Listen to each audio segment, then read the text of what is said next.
আসুন সবাই মিলে মানবতার হাত বাড়িয়ে দেই। মানবতাই হতে পারে সমাজ সংস্কারের প্রধান হাতিয়ার। আসলে আমার কাছে মনে হয় যে যদি এদের সঠিক চিকিৎসা করে কাউন্সিলের মাধ্যমে যদি এদের বাসস্থানের ব্যবস্থা করা হতো, তাহলে হয়তো বা এরাও সমাজে বা রাষ্ট্রে নিজেদের স্বাক্ষর রাখতে পারত। আমরা চলতে ফিরতে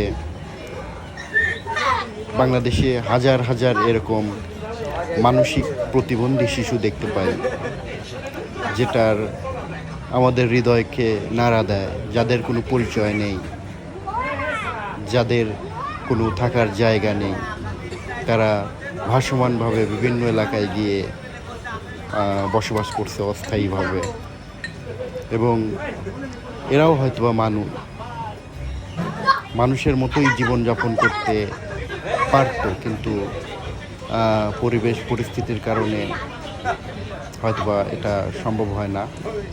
তো সরকারের কাছে এবং দেশের বিত্তবান মানুষের কাছে আকুল আবেদন, এদের একটা সঠিক বাসস্থানের মাধ্যমে, সুচিকিৎসার মাধ্যমে এদের একটি স্বাভাবিক জীবনযাপন যদি করা যেত, তাহলে সমাজ তথা আমাদের এই বাংলাদেশ এগিয়ে যেত।